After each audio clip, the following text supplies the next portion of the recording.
JBN, we keep you informed. Body of Siaga arrives in Jamaica. The body of former Prime Minister Edward Siaga has arrived in Jamaica. It arrived on a Caribbean Airlines flight from Miami, United States, just after 6 p.m. on Sunday, June 2. A team of government officials led by Prime Minister Andrew Holness and other government ministers, along with family members, were at the Norman Manley International Airport to receive the body of the former Prime Minister. Siaga died on Tuesday, May 28 at a Miami hospital after battling cancer and other complications. He will be accorded a state funeral, the date for which is expected to be announced shortly. Man shot dead in West Kingston. A 26-year-old man was shot dead yesterday morning in West Kingston. He has been identified as Trevon Bailey, otherwise called Wilby. According to the Constabulary's Corporate Communications Unit, CCU, shortly after 5 a.m., Bailey was at home when he was allegedly attacked and shot by an unknown assailant who escaped. The police, who were summoned by residents, said they found Bailey lying in a pool of blood. He was pronounced dead at hospital. Missing American woman found. The police are reporting that Alicia Ricketts, the 23-year-old foreign national who was reported missing, has been located. The police said that Ricketts, a store clerk who lives in Jamaica Avenue, Queens, New York, is said to be safe and in good health. The Mandeville police said family members raised an alarm last week after Ricketts, otherwise called Lisa, entered the country on a flight from New York to Kingston and could not be located. Police said several calls to the phone of Ricketts went unanswered. Detectives said after several days of searching, relatives reported that she was located. Police or relatives did not disclose where the female was found and what led to her reported disappearance. Reports reaching us is that she was reunited with family members and she is safe and in good health. She has since returned to the United States, one detective said in an interview on Saturday. One police source said that it appeared the female was staying with a friend during the time that her family members were trying to locate her. Jamaican imprisoned in Guyana for circulating sex tape on WhatsApp. A Jamaican man has been sentenced to 1 year imprisonment in Guyana for circulating a sex tape of his ex-girlfriend to his contacts on WhatsApp Messenger. Anthony Lynch, otherwise called Russian, appeared before the Georgetown Magistrates Court on Friday and was sentenced after pleading guilty to the charge. According to the Guyana Chronicle, the 33-year-old admitted that on January 1, 2019, he knowingly, for the purpose of exposure, circulated obscene videos by way of WhatsApp, tending to corrupt public morals. He was also charged with escaping from police custody on January 7 and overstaying in Guyana. It is said that Lynch was granted 5 months to stay in Guyana when he arrived in the country on November 16, 2016, but overstayed until May 29, 2019 when he was arrested. He pleaded not guilty to the 2 charges and was remanded to prison until July 19. Jamaican man escapes from airport in Trinidad after being denied entry. The police are probing an incident in which a Jamaican man who was refused entry into the Twin Island Republic eluded immigration and airline security officials and left the Piarco International Airport on Saturday. The Sunday Guardian newspaper reports that the man, in his early 20s, arrived here in Trinidad late Friday aboard a Caribbean Airlines flight from Kingston. It is reported that the man, whose name was not released, has pending drug-related matters in Jamaica and attempted to enter Trinidad previously on 3 occasions. When he attempted to re-enter the country on Friday, he was stopped by immigration authorities and placed in an immigration detention holding room at the airport.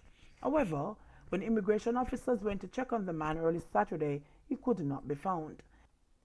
The Guardian reports that officers later discovered that the man had removed the ceiling tile in the roof of the room and climbed outside the area. The airport's authority of TNT, AATT, in a statement late Saturday, confirmed that the Jamaican had escaped from immigration and airline security officials and left the airport.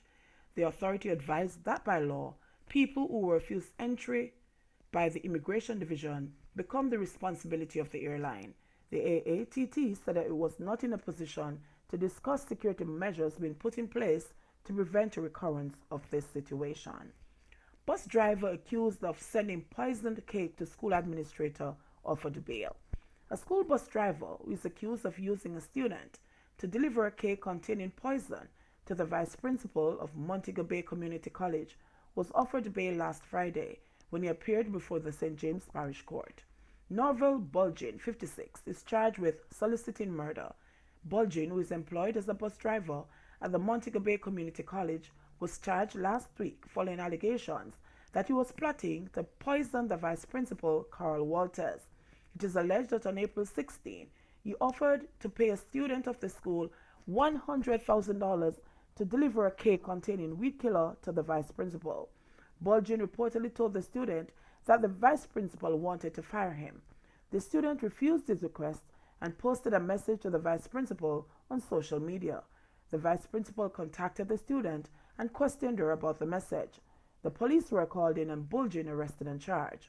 During Friday's bail hearing, his attorney, Oswald Senior Smith, said his client denied the allegations. Bulgin, who was offered bail in the sum of $300,000, is to report to court on June 10. Cops not too sure about gun amnesty, says Federation head.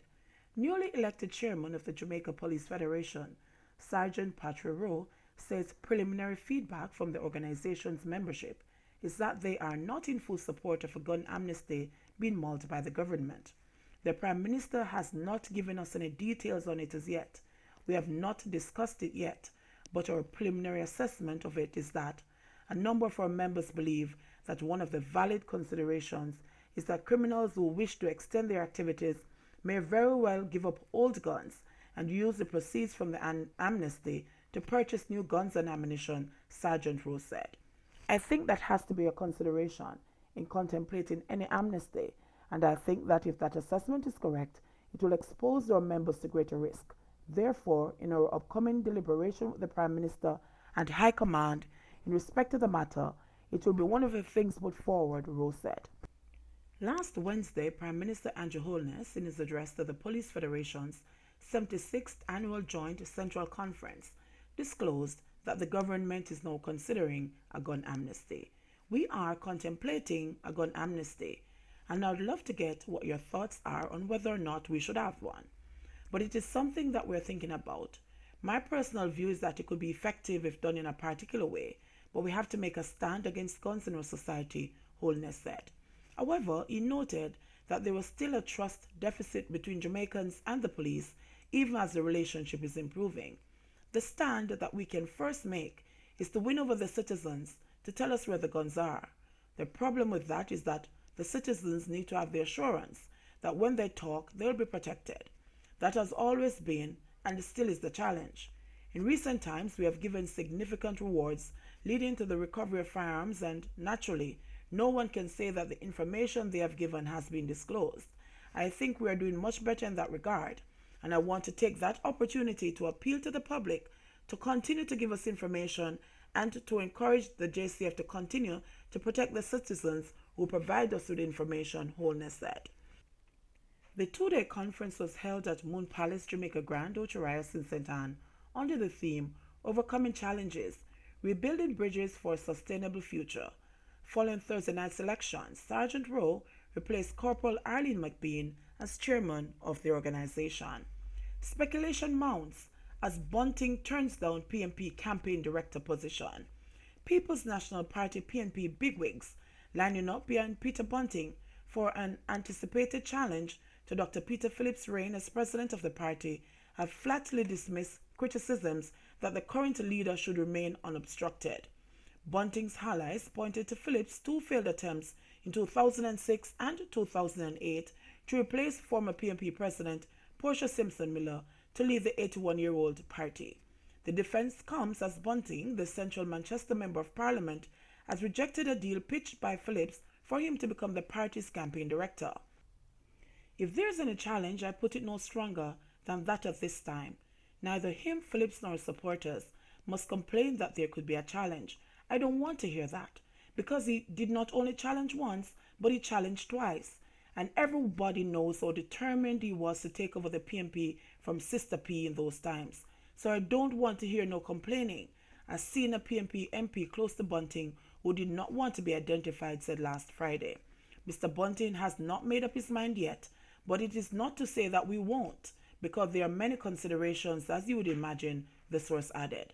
Phillips, 69, last week confirmed reports by sources that there was a meeting held between himself and Bunting at which the latter was made an offer to become the party's campaign director for the next general election, which is constitutionally due by the end of 2021. The meeting was seen by some in the PMP as a barefaced attempt to butter up Bunting and prevent any leadership challenge. However, Phillips and his camp are insisting that there was no self-serving motivation behind the move. Phillips himself has said a challenge would not be an issue, but he was focusing on his day-to-day role as party president. You know that it is a sensitive issue. I don't want to say much on it, but what I can say is that if any such thing should happen at this time, it would be totally unfortunate and I would resist it. Why I would resist it? Because it is not in the best interest of the party at this time.